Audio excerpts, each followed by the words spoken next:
오늘 우리에게 주시는 하나님 말씀 함께 봅니다. 오늘 우리에게 주시는 하나님 말씀은 창세기 36장 1절부터 8절입니다. 그러면 다 함께 읽습니다. 에서 곧 에돔의 족보는 이러하니라.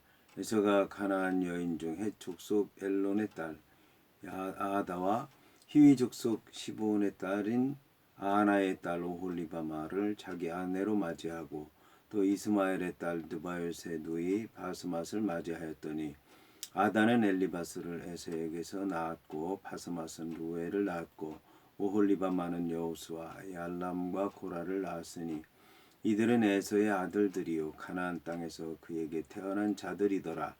에서가 자기 아내들과 자기 자녀들과 자기 집의 모든 사람과 자기의 가축과 자기의 모든 짐승과 자기가 가나안 땅에서 모은 모든 재물을 이끌고 그의 동생 야곱을 떠나 다른 곳으로 갔으니 두 사람의 소유가 풍부하여 함께 거주할 수 없음이로라. 그들이 거주하는 땅이 그들의 가축으로 말미암아 그들을 용납할 수 없었더라. 이에 에서 곧 에돔이 세일산에 거주하니라. 아멘. 오늘 말씀의 제목은 에돔의 족보입니다. 그러면 본문의 말씀을 통해 함께 은혜 나누도록 하겠습니다. 오늘 말씀은 에서 곧 에돔의 족보는 이러하니라 하는 말씀으로 시작을 합니다. 에서라고 얘기하면서 이어서 에돔이라고 얘기하는 것은 에서의 별명이 에돔이었기 때문에 그렇습니다. 에서라고 하는 말은 이제 털이 많다는 그런 뜻이고 나중에 에서가 세일에서 살게 되는데 그 세일이라고 하는 말도 뜻이 역시 이제 털이 많다는 뜻이어서 그 땅이 털이 많다는 얘기는 그 세일이라고 하는 땅이 산 꼭대기에 있고 그리고 나무가 많고 잡목이 많고 수풀이 우거져서 농사하기에도 적합하지 않고 그리고 가축을 키우기에도 적합하지 않은 그런 땅이라고 하는 것을 얘기하는 것입니다. 그런데 이제 에돔이라고 하는 말의 뜻은 북다라고 하는 뜻입니다. 벌겋다, 빨갛다라는 뜻인데 에돔이라고 하는 말에 어긋나고 같은 뜻을 가진 그런 이제 단어들이 많이 있습니다. 에돔은 북다는 뜻이고 담은 피라는 뜻이고 아담아는 붉은 흙을 얘기하고 아담은 붉은 흙으로부터 지어진 사람을 얘기합니다. 이 에돔은 이제 북다는 뜻인데 이 북다는 뜻에는 혈기가 있다. 부글부글 끓어오른다. 또 피를 흘리고 말이죠. 땅의 것을 좋아하고 그리고 타락됐다라고 하는 그런 여러 가지 의미가 있는데 왜 이 에서라고 하는 사람이 하나님의 나라를 이어받을 장자로서 적합하지 못한가에 대해서 단적으로 보여주는 말씀이라고 할 수 있습니다. 자, 이제 에서의 삶에 대해서 얘기를 하는데 삶 가운데서 가장 중요한 것이 결혼이라고 얘기할 수 있습니다.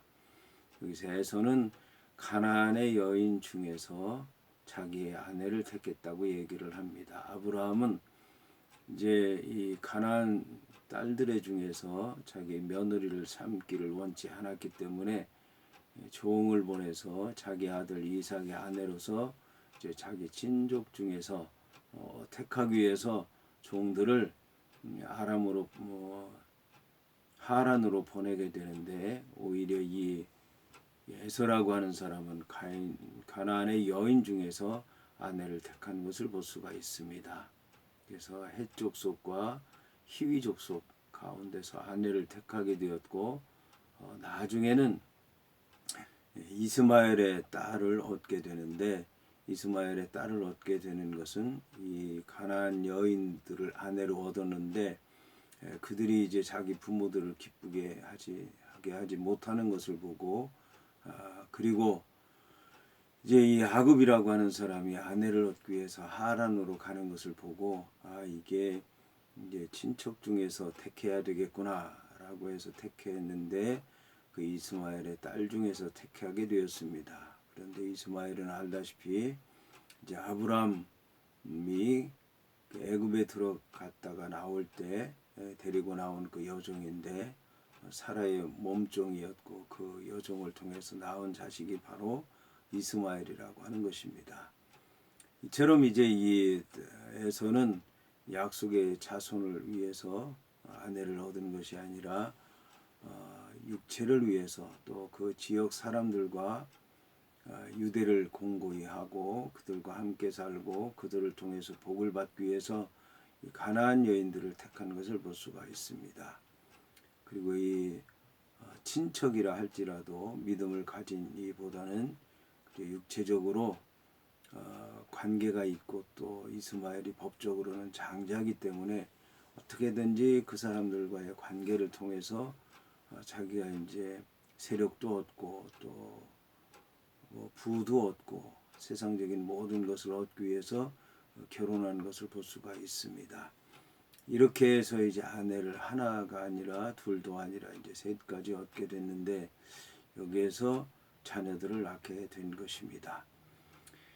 자, 여기서 이제 가나안 여인들과 결혼했다라고 하는 얘기는 단순히 가나안 여인들과 결혼한 것만이 아니라 그들의 모든 것을 받아들였다는 것을 얘기하는 것입니다. 이것은 이제 그 여인들과 결혼함으로 가나안 땅의 풍습, 문화, 심지어는 종교까지도 다 이제 받아들이게 되는 결과를 갖게 되었습니다. 여기서 이제 이 에서라고 하는 사람은 가나안 땅에서 모은 모든 재물을 가지고 그의 동생 야곱을 떠나서 다른 곳으로 갔다고 얘기를 하고 있습니다. 야곱이라고 하는 사람은 가나안 땅을 떠나서 하란에서 그 친족과 이제 결혼하게 됐고 그들과 함께 오히려 이 가나안 땅으로 돌아오게 됐는데 이 에서라고 하는 사람은 오히려 약속의 땅 가나안 땅에서 떠나게 된 것을 볼 수 있습니다. 그런데 떠나는데 거기서 얻은 것, 가나안 땅에서 얻은 모든 것을 다 가지고 떠나는 것을 볼 수가 있습니다. 야곱이라고 하는 사람은 비록 하란에서 가지고 온 것 때문에 그가 이제 시련도 당하고 고통도 당하고 어려움도 당했지만 그가 이제 베델로 올라가면서 모든 걸 다 정리했는데 여기 이제 에서라고 하는 사람은 가나안 땅에서 얻은 모든 것을 가지고 오히려 약속의 땅 가나안 땅을 떠나는 것을 볼 수가 있습니다. 가나안 여인들과 결혼하고 또 거기서 모든 것을 얻고 그것을 가지고 또 약속의 땅이 아닌 다른 곳으로 간다라고 하는 것은 에서라고 하는 사람이 이제는 하나님의 복으로부터 영원히 멀어졌다라고 하는 것을 얘기하는 것입니다. 여기서 또 놀라운 것은 이제 두 사람의 소유가 풍부하여 함께 거주할 수 없었기 때문에 이제는 이제 세일산으로 가게 됐다고 얘기를 하고 있습니다. 이런 일은 이 아브라함 때도 있었습니다. 아브라함과 그의 조카 롯이 이제 소유가 너무 많이 나서 아브라함의 가축의 목자들과 또 롯의 가축의 목자들이 서로 함께할 수 없다 다투어서 그래서 이제 헤어지게 됐는데 여기서는 이제 아브라함이라고 하는 사람이 결단하게 됩니다. 내가 좌하면 나는 우하겠고 내가 우하면 나는 좌하리라. 이제 그렇게 해서 아브라함과 롯이라고 하는 사람이 신앙적으로 도저히 함께할 수 없었기 때문에 헤어졌고 또 아브라함이라고 하는 사람이 결단해서 롯이라고 하는 사람이 떠나게 됐는데 여기 이제 놀라운 것은 이 에서가 스스로 결단해서 떠났다라고 하는 것입니다. 그런데 이 에서가 이런 많은 소유를 얻게 된 것은 자신이 노력하고 수고하고 애쓴 것도 있겠지만 야곱을 만나서 야곱으로부터 받았고 그래서 그를 통해서 많은 이제 소유를 갖게 됐다라고 하는 것을 알 수가 있을 것입니다. 그런데 더 놀라운 것은 에서는 이제 야곱과 함께 살자고 얘기를 했는데 오늘 이제 스스로 야곱을 떠난 것을 보게 되면 야곱과 함께 할 수 없다는 것을 알게 된 것입니다.